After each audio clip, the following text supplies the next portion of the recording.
A school has less than 2000 students. If the students are divided into group of 9 or 12 or 20, exactly 3 are always left. But when divided into groups of 21, none are left out. Find the maximum number of groups that can be formed with 10 students in a group. तो देखिए बोला जा रहा है कि एक school है जिसमें 2000 से कम स्टूडेंट है। अब 2000 से कम स्टूडेंट कहने का मतलब है कि 1 से लेके 1999 तक कुछ भी नंबर हो सकता है। 2000 से कम कहने का मतलब ये बिल्कुल भी नहीं होता कि 2000 के नजदीक ही होना चाहिए। 2000 से कम कुछ भी हो सकता है, जहां पर लोएस्ट कितना हो सकता है, 1 हो सकता है, क्योंकि एक स्टूडेंट तो होगा ही सही, 0 स्टूडेंट तो नहीं बोला जा सकता है। मान लेते हैं कि मिनिमम 1 होगा, तो 1 से लेके 1999 तक कुछ भी नंबर हो सकता है। अब आगे बोला जा रहा है कि इन स्टूडेंट्स को जब अपन 9, 12 या 20 के ग्रुप में डिवाइड कर रहे हैं तो उस टाइम 3 स्टूडेंट एक्स्ट्रा बच जा रहे हैं। तो इसका मतलब क्या हुआ कि जो भी अपने पास नंबर ऑफ स्टूडेंट होंगे टोटल, उनको जब मैं 9, 12 और 20 से डिवाइड करूंगा तो मेरे पास 3 रिमाइंडर बच जाएगा। फिर बोला जा रहा है कि जब मैं 21 के ग्रुप में डिवाइड करता हूं तो एक भी स्टूडेंट नहीं बचता। इसका मतलब यह हुआ कि जो टोटल नंबर ऑफ स्टूडेंट है, अगर मैं उसको 21 से डिवाइड करूं तो मेरे पास टोटल मतलब फुल ग्रुप बन जाता है, और उस केस में एक भी स्टूडेंट नहीं बचता, मतलब रिमाइंडर 0 आता है। तो अब देखिए यहां पे अपन से पूछा जा रहा है कि मैक्सिमम नंबर ऑफ ग्रुप्स कितने बनेंगे जहां पर हर ग्रुप में 10 स्टूडेंट होंगे। तो इस क्वेश्चन को एक तो आप गलत क्या समझ सकते हो, यहां पर आप ये समझ सकते हो कि जितने भी स्टूडेंट हैं वो सारे 10 के मल्टीपल होने चाहिए। तो ये सरासर गलत है। क्यों गलत है? क्योंकि आप देखिए मैक्सिमम नंबर ऑफ ग्रुप्स कहने का मतलब है कि हो सकता है एक ऐसा ग्रुप रह जाए जिसमें 10 से कम स्टूडेंट हो। मतलब मान के चलिए जैसे मैं बोलूं कि भैया 1932 बच्चे हैं। 1932 बच्चे कहने का मतलब क्या है कि 193 ग्रुप तो पूरे बन गए जहां पर हर ग्रुप में 10 बच्चे हैं, और ये 2 बच्चे अलग रह गए। तो ऐसा हो सकता है? क्यों नहीं हो सकता? 193 मैक्सिमम ग्रुप बनेंगे, 2 बच्चों को अपन ने अलग रह दिया। तो यहां पर आप देखिए ये जो अपन को ऑप्शन दे रखे हैं, अगर मैं इन ऑप्शंस की बात करूं तो ऑप्शन क्या मैं डायरेक्ट बोल सकता हूं कि 1110 बच्चे होंगे या 1020 बच्चे होंगे या फिर 1250 बच्चे होंगे या 900 बच्चे होंगे? तो ऐसा मैं नहीं बोल सकता। क्यों नहीं बोल सकता? बिकॉज इन सभी में ऐसा हो सकता है कि कुछ स्टूडेंट जो है वो ग्रुप में नहीं जुड़ पाए हो, मतलब उनकी संख्या 10 से कम रह गई हो। तो 1110 से लेके 1119 तक स्टूडेंट हो सकते हैं according to option number A. अब यहां पर मैंने 1119 तक ही क्यों लिया, इसमें 1120 तक क्यों नहीं गया? क्योंकि अगर 1120 चला जाऊंगा तब तो फिर 112 ग्रुप बन जाएंगे, लेकिन यहां पर आप 1119 तक जा सकते हो। सेम तरीके से 1020 से लेके 1029 तक स्टूडेंट हो सकते हैं according to option number B. और यहां पर अगर मैं बात करूं तो 1250 से लेके 1259 तक हो सकते हैं, और यहां पर अगर आप बात करेंगे तो 900 से लेके 909 तक हो सकते हैं।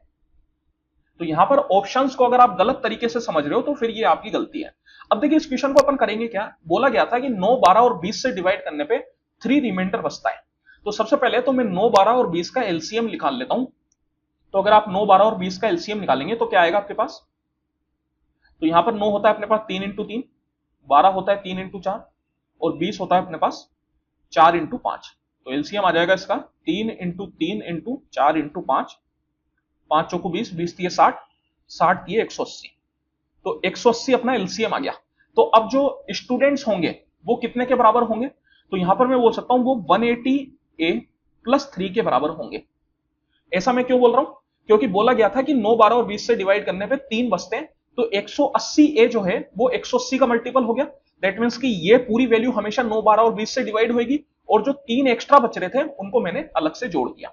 तो नंबर ऑफ स्टूडेंट्स की संख्या हमेशा 180 ए प्लस 3 के टर्म्स में होगी। लेकिन साथ ही साथ बोला गया कि 21 से डिवाइड करने पे एक भी बच्चा नहीं बचना चाहिए। मतलब ये जो पूरा नंबर आपके पास आएगा ये 21 का मल्टीपल होना चाहिए। मतलब ये पूरी संख्या 180 ए प्लस 3 ये 21 से डिवाइड होनी चाहिए। तो अब आप यहां पे देखिए एक तरीका तो ये है कि यहां पर मैं एक ही अलग अलग वैल्यू डाल के चेक करूं और फिर उसको देखूं क्या वो 21 से डिवाइड हो रहा है या नहीं हो रहा। और ऐसा मुझे कहां तक देखना पड़ेगा? मुझे ये 2000 से कम तक देखना पड़ेगा। 2000 से कम मतलब आप ए की जो मैक्सिमम वैल्यू डाल सकते हैं वो डाल सकते हैं 11 के बराबर, क्योंकि 180 इंटू 11 अगर आप करेंगे तो आपके पास आ जाएगा 1980, और 1980 में 3 अगर आप जोड़ेंगे तो 1983 पहुंचेगा।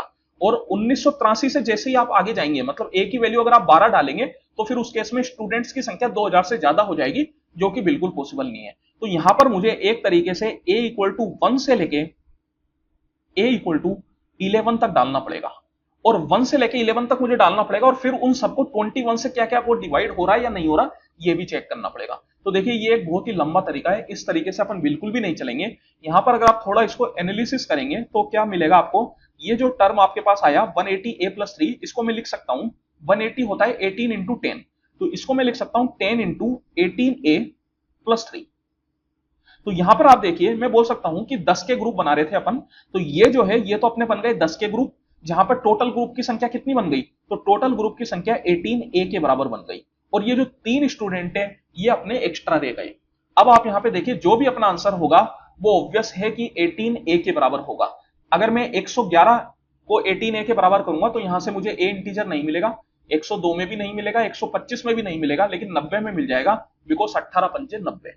तो यहां पर मैं बोल सकता हूं कि जो a की वैल्यू आएगी वो आ जाएगी 5 के बराबर। अब अगर आपको चाहिए तो आप डाल के चेक कर सकते हैं, a = 5 डाल दीजिए, a = 5 डालेंगे तो ये 903 बनेगा और 903 को अगर आप 9, 12 और 20 से डिवाइड करते हैं तो तीनों में 3 रिमाइंडर बचेगा और अगर आप 21 से डिवाइड करते हैं तो ये पूरा पूरा आपके पास कैंसिल आउट हो जाएगा, बिकॉज ये 21 का मल्टीपल है।